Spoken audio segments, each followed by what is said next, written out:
আসলে কোনো কাজই ছোট না। যখন যে কাজটাই করুক না কেন, সেই কাজটা যদি গুরুত্ব সহকারে করে, তাহলে দেখা যায় সেই কাজটা দিয়ে কিছু না কিছু বানানো যায়, কিছু না কিছু তৈরি করা যায় বা কোনো এক সময় সেই কাজটা অনেক কাজে দেয়। যাই হোক, আমার মেয়েটা মাঝে মধ্যে একা একটা পাগলামি করে, তো আমি কিছুই বলি না। কিন্তু মাঝে মধ্যে এমন রাগ হয় যে পড়াশোনা রাইখা তারপরে এগুলো কেন করতে হইবে? কিন্তু তার না অভ্যাস হয়ে গেছে।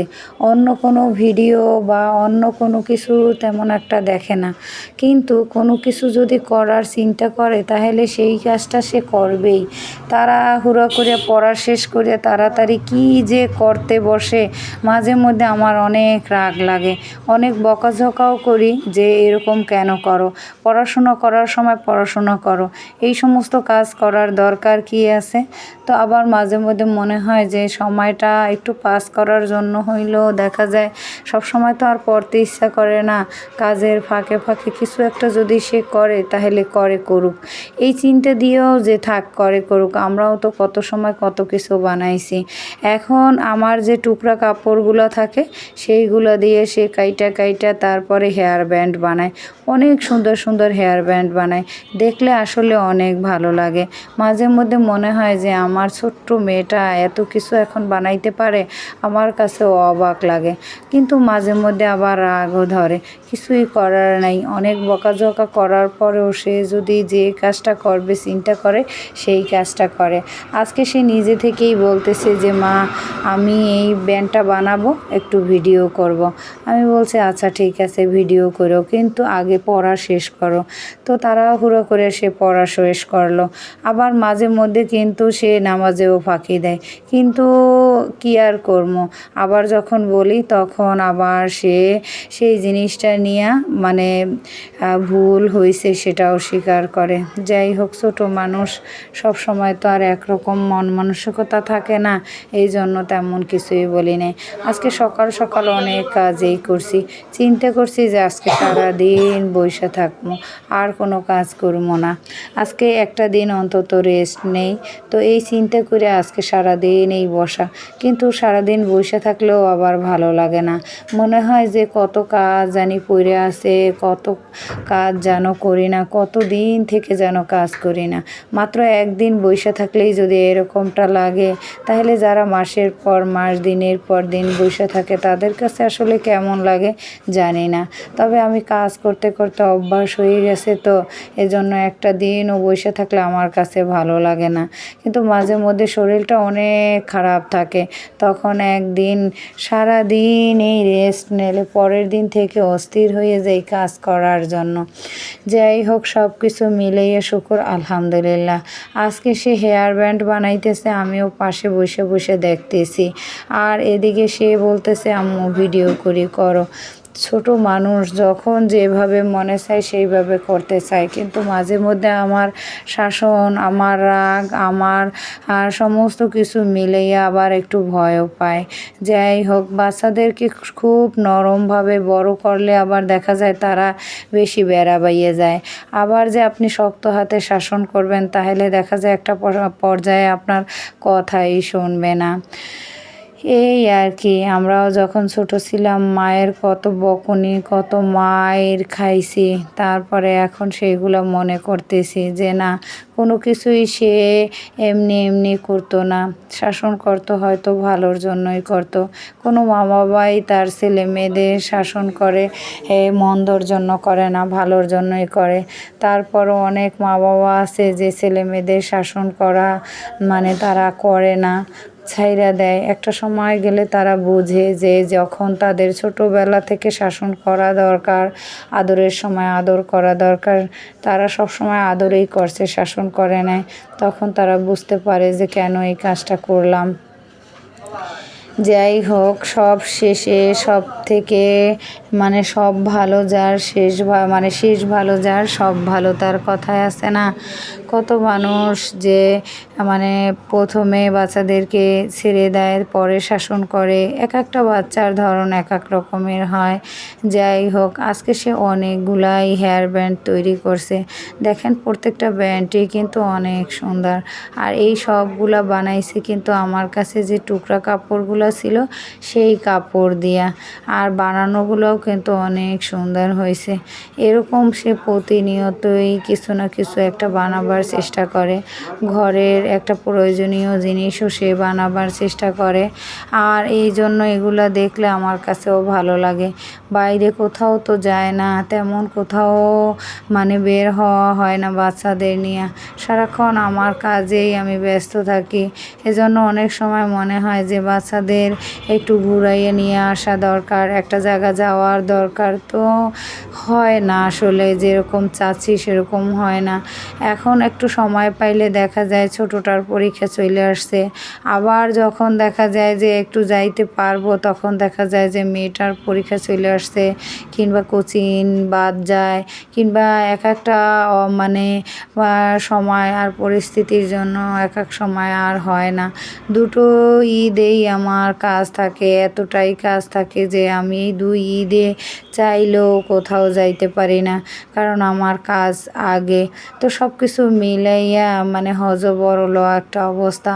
তারপরও চাই ছেলে মেয়েদের ইচ্ছা মতো কোথাও ঘুরাইয়ে নিয়ে আসতে, তাদের মতো করে তাদেরকে একটু সময় দিতে, যতটুকু সম্ভব চেষ্টা করি। কি আর করবো, কারণ ঘরের বাইরের সমস্ত কিছু কাজেই তো আমার একার হাতে সামলাইতে হয়। এত কিছু সামলানোর পরও যে একটু সময় বের করে বাচ্চাদেরকে সময় দেওয়া, সেটাও চারটিখানি কথা না, অনেক বড় একটা ব্যাপার। যাই হোক, তারপরও বাচ্চারা অনেকটাই বোঝে, এই কারণে তারা কখনো কোনো কিছু নিয়ে মানে রাগ করে না।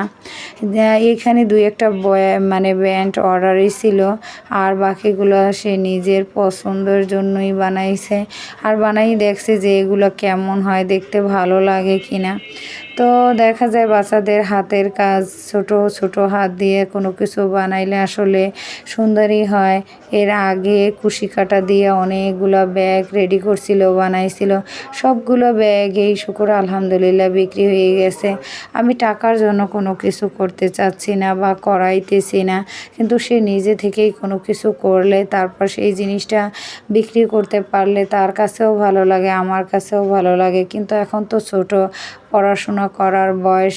এখন বাইরের বেসিক কোনো জিনিসে সময় নষ্ট করলে কি আর হবে, কারণ লেখাপড়া ঠিকমতো না করলে তো আবার আর দেখা যায় যে একটা সময় গেলে সেই জিনিসটা নিয়ে আফসোস করতে হয়। যাই হোক, লেখাপড়ার যে কি যে অবস্থা, চারদিকে নাজেহাল, তার ভেতর থেকেও এই যে পরিস্থিতির মধ্য দিয়েও সবাই চায় তার ছেলে মেয়ে বড় হোক, লেখাপড়া শিখুক, ভালো হোক। কোন মা বাবা আবার না চায় বলেন? তার ভেতরে কেউ আছে যে সব সময় বাচ্চাদেরকে খেয়াল করে, কেয়ার করে, আবার কেউ আছে যে বাচ্চাদের মানে ছাইড়া দেয়, তাদের মতো করে তারা স্বাধীনভাবে পড়াশোনা করে বা খেয়াল করে। আর আমি তো তাদেরকে সব সময় গাইডলাইন দিই, আমি চাই যে তারাও লেখাপড়া শেখা, একটা কিছু করুক। কিন্তু আমার চাওয়ার পরও যদি তারা ঠিক মতো সেই জিনিসটা না করে, তার দায়ভার কিন্তু আমার না। আমার জায়গা থেকে আমি যথেষ্ট চেষ্টা করি তাদের জন্য, বা ভালো কোনো কিছু করুক, লেখাপড়া ভালোভাবে করুক। একটা কিছু মানে করার দরকার নেই, এখন লেখাপড়ার সময়, আগে লেখাপড়া করার দরকার। তো সব সময় এই কথাগুলো বোঝাই এবং বলি এবং শেখাবারও চেষ্টা করি। তারপরও যদি ছেলে মেয়ে সেইভাবে না বোঝে, তাহলে তার ব্যর্থতার দায়ভার তো আমার না। অনেক সময় হয় না যে বাচ্চারা যেভাবে রেজাল্ট করা দরকার সেইভাবে করে না, কিংবা একটা সময় দেখা যায় একটা রেজাল্ট খারাপ করে 1 বছরের কাজ 2 বছর সেই ক্লাসে থাকতে হয়, কিংবা প্রমোশন হয় না। তখন দেখা যায় মা বাবার আসলে খারাপ লাগে, কিন্তু যে সর্বোচ্চটা দিয়ে চেষ্টা করে বাচ্চাদের প্রতি খেয়াল করে, নিজে গাইডলাইন দিয়ে বড় করার চেষ্টা করে, তার ক্ষেত্রে তো আরও বেশি কষ্টদায়ক। যাই হোক, আমার মানে ভাগ্যে কী আছে জানি না। আমিও চাই আমার ছেলেমেয়েদেরকে ভালোভাবে পড়াশোনা করাইতে এবং শিখাইতে, সব কিছু যাতে তারা পারে সেই চেষ্টাটাই করি। তারপরও যদি কোনো ঘাটতি থাকে তাহলে সেই দায়ভার তো আমার না। যাই হোক, আমি সবসময় আমার নিজেরে যেভাবে আমি বোঝাই সেইভাবে ছেলেমেয়েদেরকেও বোঝাবার চেষ্টা করি বা ভালোভাবে আগাবার চেষ্টা করি। আরবি পড়া থেকে শুরু করে নামাজ পড়া, তারপরে কোচিংয়ের পড়া, স্কুলের পড়া, সব কিছু পড়ার আর সঠিকভাবে যেন শিখে সেই দিকেও খেয়াল করি। এখন আর বাকিটা কী করার ইচ্ছা, বাকিটা আল্লাহ রাব্বুল আলামিনের মানে ইচ্ছা, সে যেমনই চাইবেন, আর বাকিটা চেষ্টা ছেলেমেয়েদের। যাই হোক, আজকে সকালেই রান্না বাড়া শেষ করছি। এখন ও কি করতেছে সেইটা বইসা বইসা আমি দেখতেছি, আর এই যে আপনাদের সাথে গল্প করতেছি। সমস্ত কথা তো আর এই গল্পের মধ্যে শেষ হয়ে যায় না, তার ভিতরে অনেক কিছুই আছে, না বলা কথা, না মানে দেখানো কথা, অনেক কিছুই আছে। অনেকেও বলে যে হ্যাঁ, ফেসবুকে আইসা তারপর ভিডিওর মাধ্যমে এগুলা বলার কি দরকার। তো যে যেটাই বলুক না কেন, সবার মত পছন্দ আর একরকম না, সবাই সব জিনিস যে পছন্দ করবে এরকমও না। যাই হোক, আমি বলি আমার ভালো লাগে, এরকম আমার মতো হাজারো মানুষ আছে যারা ভিডিও করে, কথা বলতে ভালো লাগে, কিংবা তাদের অনেক মানে সময় থাকে যেটা এইটা করতে করতে দেখা যায় তাদের এইভাবে অভ্যাস হয়ে গেছে। তো অনেক কাজের ফাঁকে আমি এই ভিডিওটা বানাই, কারণ এটাও আমারও অভ্যাস হয়ে গেছে। অনেক পেরেশানিতে থাকতে হয়, অনেক কাজ করতে হয়, তার ভিতরে ভিডিও বানানো হয় না।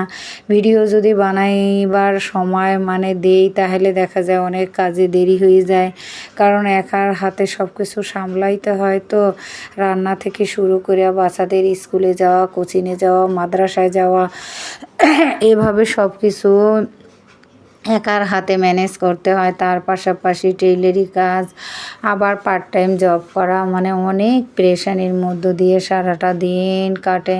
যাই হোক, তারপরও শুকর আলহামদুলিল্লাহ, আল্লাহর কাছে হাজার শুকরিয়া যে শরীরটা ভালো আছে বা ভালো আছি, সুস্থ আছি, এটাও আল্লাহ রাব্বুল আলামিনের সবচেয়ে বড় নেয়ামত। এই আর কি, বাচ্চাদের নিয়ে আর কি এই টুকটুক কইরা পথ চলা বা আগানো, আল্লাহই ভালো জানে সামনের দিনগুলায় কি আছে। আজ আমি ভালো আছি, কালকে যে ভালো থাকবো এরকম কোনো কথা নাই। কেউই বলতে পারে না যে আগামী দিন কি হবে, বা এখন ভালো আছি একটু পরে কি হবে, এটা কেউই বলতে পারে না। সম্পূর্ণ আল্লাহ রাব্বুল আলামিনের হাতে। তবে কিছু কিছু মানুষ আছে জানেন, যে কারোর সফলতা দেখতে পারে না, কারোর ভালো হোক সেটা চায় না, এরকম অনেক মানুষই আছে। এমনকি নিজেদের ফ্যামিলির মানুষও আছে। যাই হোক, সবার মন মানসিকতা তো একরকম না। আল্লাহ রাব্বুল আলামিন এক একটা মানুষ এক এক রকমের বানাইছে, এক একটা মানুষের মন মানসিকতা এক এক রকমের, সবার ধ্যান ধারণা জ্ঞান একরকম না, সবার বুদ্ধি বিবেক বিবেচনা এক রকমের না। যাই হোক, আমি চাই সবার ভালো হোক, মন থেকে চাই সবাই এই যে যেভাবেই থাকুক না কেন সবাই ভালো থাকুক। আল্লাহ রাব্বুল আলামিন সবার মনের আশাই পূরণ করুক। আমি যেমন একটা জিনিস চাওয়ার মধ্যে, সব কিছু পাওয়ার মধ্যে আল্লাহর কাছে শুকরিয়া আদায় করি, আমি মনে করি এরকম সবারই করা উচিত। আল্লাহর ইচ্ছা, আল্লাহর মানে ইচ্ছা শক্তি ছাড়া আর কোনো কিছুই নাই। যাই হোক, আমরা অনেক সময় খারাপ কোনো কিছু হইলে দেখা যায় নিজেদের উপরে দোষ দেই, একজনের উপরে বইলা ফেলাই যে তোমার কারণে এই জিনিসটা হইছে, তুমি এই জিনিসটা করতে পারো নাই, বা এটা কেন হইল। আসলে ঠিক না, কারণ যে যার জায়গা থেকে সবাই চেষ্টা করে ভালোটা করার জন্য, ভালোটা পাওয়ার জন্য। এই আর কি, চেষ্টায় যদি কারোর ঘাটতি থাকে তাহলে সে নিজেই সেটা বুঝতে পারে যে আসলে আমার চেষ্টায় ঘাটতি ছিল, বা এটা আমি আরেকটু করলে হয়তো পাইতাম। তারপরও সবার উপরে আল্লাহ রাব্বুল আলামিনের চাওয়া, তিনি যদি চান তাহলে যত কিছুই হোক না কেন তারপরও সেইটা সে পায়। এই আর কি, আর এই ব্যান্ডটা বানাইতে বানাইতে অনেক গল্পই আপনাদের সাথে করলাম। এরকম হাতে বানানো হেয়ার ব্যান্ড কিন্তু অনেকেই বানাইতে পারেন এইভাবে সুন্দর করে, তারপরে বানাইলে কিন্তু কিনতে আর হয় না।